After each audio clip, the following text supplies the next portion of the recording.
एक कर्ता को भी फाइनल नहीं मान्या, 9 ठहरा दिए। 9 अवतार, 9 भगवान, और 10वां अवतार और आवेगा। 10वां अवतार और आवेगा निकलंक नाम तय, कलयुग के एंड में, कलयुग के अंत में। और उस समय ये कृतघ्नी प्राणी हो जाएंगे, सभी भक्ति से दूर होंगे, व्यभिचारी, मांसाहारी और जालिम जुल्म बेहया, कोई शर्म नहीं रहेगी, कोई लाज नहीं रहेगी, सरेआम दुष्कर्म करा करेंगे, बिल खोद करा करेंगे, कच्चा आहार करा करेंगे। एंड ऑफ द कलयुग। जमीन उपजाऊ नहीं रहेगी, 4.5 फुट तक जमीन का उपजाऊ अंश खत्म हो जाएगा। यानी 3 हाथ, लगभग 4.5 फुट तक उपजाऊ अंश जमीन का समाप्त हो जाएगा। कोई भी फलदार वृक्ष नहीं उगेंगे, ना कोई फसल होया करेगी, और वर्षा नहीं होया करेगी। प्रदूषण इतना हो जाएगा कि वर्षा ऐसे होगी जैसे ओस गिरा करे, और सभी प्राणी कच्चा ही गोश्त मांस खाया करेंगे। उसमें लास्ट ऑफ द कलयुग, एंड ऑफ द कलयुग में, कलयुग के अंत में 20 वर्ष की आयु मनुष्य की रह जाएगी, मानव की। और उसमें से 5 खंड बताए हैं सूक्ष्म वेद में, यानी 15 वर्ष की आयु में जन्म भी हो लेगा, जवान भी हो लेगा, और गर्भारी भी हो लेगा, और मृत्यु को भी प्राप्त हो लेगा। 5 वर्ष की लड़की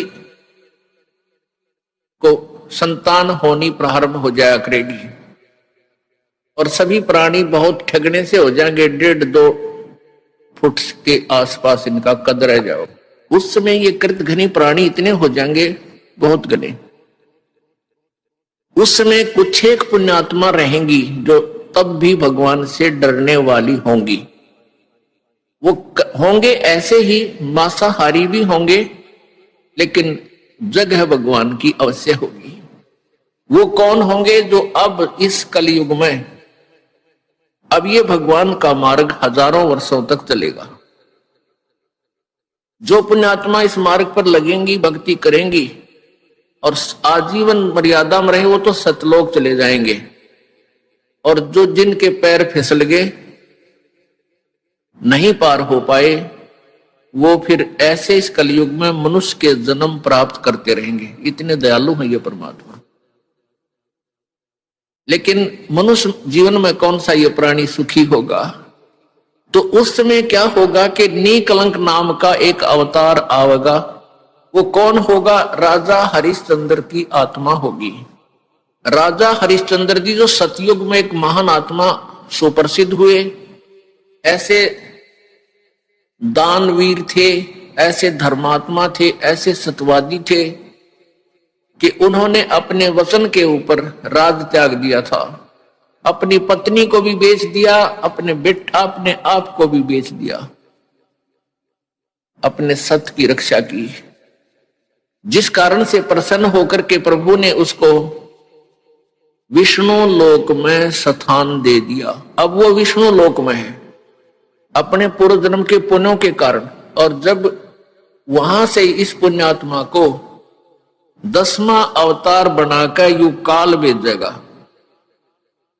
जो गीता जी में कहता है कि मैं अपने अंश अवतार रचता हूं और फिर उनमें प्रवेश करके सारा काम करता हूं। इसलिए गीता जी अध्याय नंबर 4 के श्लोक नंबर 5 और 9 में कहा कि अर्जुन, तेरे और मेरे बहुत जन्म हो चुके हैं, तू नहीं जानता, मैं जानता हूं।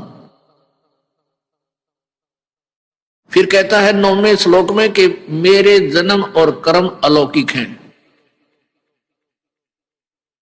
अब कर्म कैसे अलौकिक हैं? श्री कृष्ण में प्रवेश करके महाभारत करवा दी, युद्ध करवाया। ओह, परशुराम का जन्म दिया, परशुराम में प्रवेश करके अक्षत्रियों को मार डाला और पाप परशुराम का रख दिए सारे।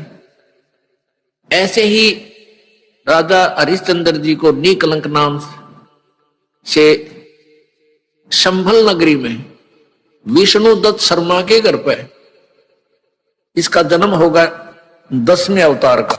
10वां अवतार जो होगा संभल नगरी में, और विष्णुदत्त शर्मा नाम का एक ब्राह्मण होगा, उसके घर पे जन्म होगा। और वो विशेष अलग से ही वैरायटी का बालक होगा, उसका उन अन्य से तगड़ा शरीर होगा, क्योंकि वो स्पेशल भेज रखा होता है तो।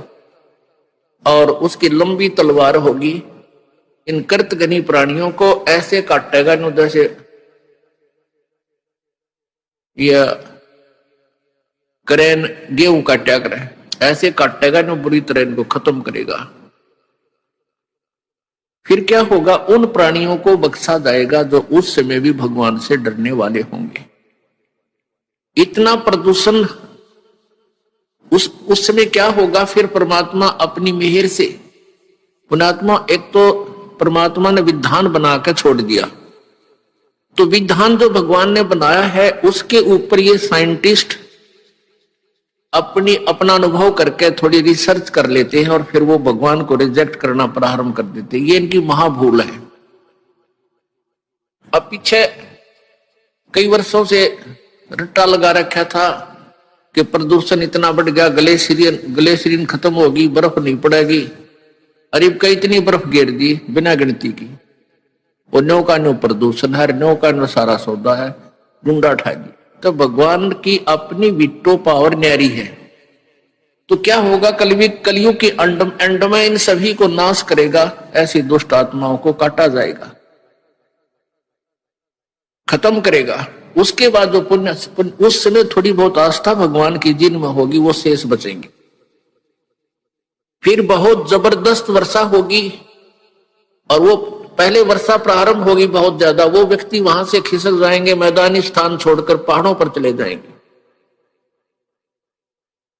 बहुत सैकड़ों फुट पानी पूरी पृथ्वी पर हो जाएगा। और फिर बहुत समय तक ये पानी धीरे धीरे ये जल सूखना शुरू होगा, और जो जमीन का अनउपजाऊ अंश था वो जल के कारण ऊपर आ जाएगा, और फिर धीरे धीरे वो सूखेगा, सारा पानी जल सूख के फिर उसमें जंगल हो जाएगा, पूरी पृथ्वी पर वन हो जाएगा, पेड़ पौधे बहुत ज्यादा उग जाएंगे, और फिर पर्यावरण का परिवर्तन फिर होगा। वन जो है ऑक्सीजन छोड़ते हैं पेड़, और कार्बन डाइऑक्साइड वायु से लेकर के पुनः पूरे वायुमंडल को शुद्ध कर देंगे। फिर उन शेष बचे हुए प्राणियों के घर पर जो बालक होंगे वो उल्टे होंगे। उल्टे कैसे, माता पिता तो 2.5 फुट के, और बेटा बेटी हो जाएंगे 4-4, 5-5 फुट के, फिर धीरे धीरे बढ़ता शुरू होगा। तो सतयुग में सैकड़ों फुट हाइट के इंसान हो जाते हैं, सैकड़ों, और लाखों वर्ष की आयु हो जाती, क्योंकि शुद्ध वायु, शुद्ध वातावरण, बीमारी होती नहीं उस समय सतयुग में, बहुत कम।